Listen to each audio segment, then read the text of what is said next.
Greetings and salutations, everybody, and happy Friday. Happy Memorial Day weekend. I hope that everyone is doing well. And I wanted to come online here because I just finished my first APBA football game of the 1981 season replay. And this was the Minnesota Vikings versus the Tampa Bay Buccaneers. This was actually a Saturday night game back on September 5th, 1981.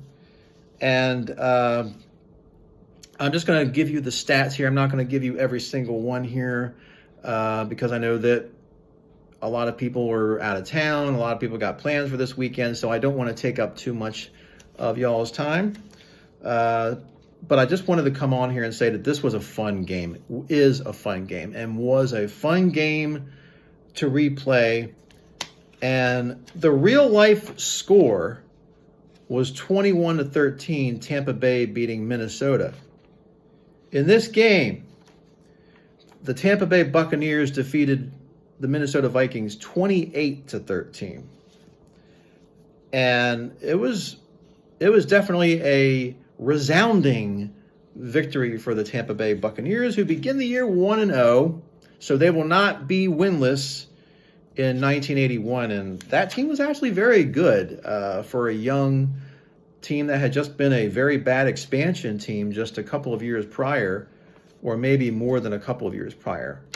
And Minnesota, what can I say? This was not the Purple People Eaters that showed up today. So let's look at the stats here. I want to just read these because this is fascinating to me. Maybe fascinating might be embellishing, I don't know.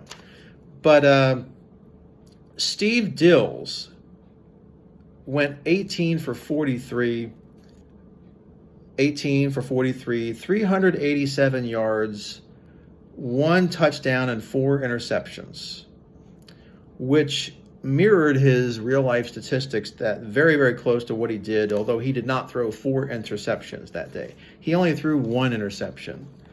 Doug Williams, 8 for 19. 178 yards and 2 touchdown passes, no interceptions. And I believe that his real life stats, I don't have them with me right at this moment, I apologize, but it was something very close to like 10 for 22. So 8 for 19, 10 for 22 is pretty darn close.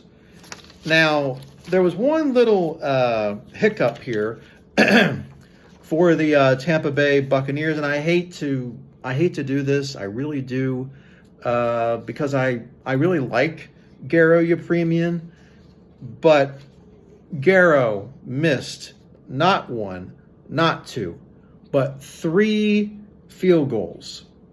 He missed 3 field goals. 1 from 43, 1 from 32, and 1 from 42. Now, grant you, it could have been a windy day in Tampa. I don't know. Maybe the weather wasn't great. I know Yepremian wasn't great today, but I mean, he was overall a great football player. Everybody can have a bad day. You know, everybody can have a bad day. They can have a mulligan. And I guess you could say that Yepremian had a mulligan today. But what a performance here by the Tampa Bay Buccaneers. And just some more stats here I'll read off. Ahmad Rashad, 103 yards receiving. Sammy White, 124 yards receiving with 1 touchdown reception. Let's see here.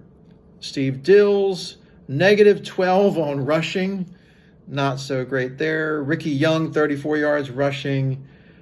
Now, this is interesting here. Doug Williams had 70 yards rushing and 2 rushing touchdowns. Doug Williams had a heck of a day here. It wasn't like spectacular, but it was just very good. And Theo Bell, 67 yards rushing. James Wilder, 70 yards rushing. Wilder, 15 yards receiving. Kevin House, 112 yards receiving with a touchdown reception. Jimmy Giles, 51 yards with a touchdown reception. And something else that happened, in real life, Steve Dills was sacked twice. In this game, he was sacked twice. So I just want to go on record here that I do not work for APBA Football. I am not employed by them. They're not giving me any money, and I don't do that. I speak from the heart, and I don't really have like one game that I play. I like to play different games, either PC or cards and dice. I just started playing this game like a month ago.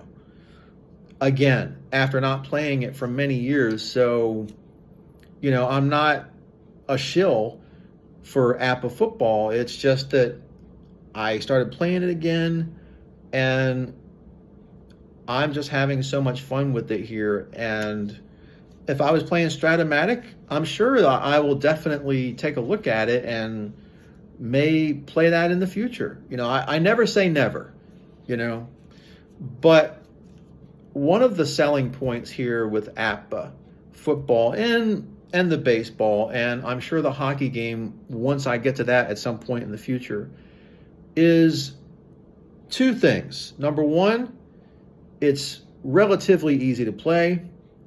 If you understand the rudimentary rules of the game, you're not going to have a problem. Number two is it's very realistic, very close to realism. Is it going to be an exact replica? No. Do I want it to be an exact replica? No. But if it's believable, that's the thing, is if it's believable, if you can see this as, oh yeah, this seems like it could happen, then I'm definitely going to be interested in that. When I start seeing something that doesn't look realistic and just doesn't play, in my opinion, like a real football game or a real baseball game, then I'm not going to be interested. I'm going to turn that off and go, nah, not interested. And that's what started happening with some of the computer PC games that I started playing in the last couple of years. Is I wanted realism or accuracy or pretty close to it. And without mentioning any names, I just wasn't getting that reality, that realism here. And it just didn't feel believable. But this one does. And a lot of other people have commented on this on various YouTube channels, various websites, is the pace of play. Is it feels like a football game. That is one of the recurring themes that I hear people say is, hey, it feels like a football game. It feels like I'm watching a football game. And I concur 100%. It definitely feels like I could visualize. I'm a very visual person. And I visualize like what's happening. And, to be totally honest with you, full disclosure, I don't really say a whole lot. Sometimes I'll be talking the game, I'll be doing like the play-by-play. I'm sure we all do this, like when you're in your backyard as a kid and here comes Schmidt coming up to the plate and he's going to come and he's going to hit this one and you mimic the broadcasters. We've all done that, okay? Don't front it, you've done it, okay? And yet I don't really say a whole lot because what I'm doing is I'm visualizing like what's happening here. I can actually hear Pat Summerall and John Madden, or I can hear Bob Costas and Merlin Olsen or Dick Enberg, and I can hear those guys, or Howard Cosell and Frank Gifford and etc. You name it, I can hear them in my head and visualize that's happening. And the same thing with the baseball game too. I can imagine hearing Al Michaels or Harry Callis, Harry Carey, Vin Scully, Mel Allen, etc. You name it, Skip Carey, all the great broadcasters. So it's so much fun, but it's more than that.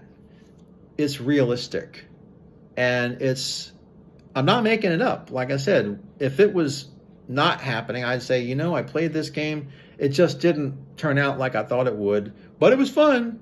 And it was both. It was fun.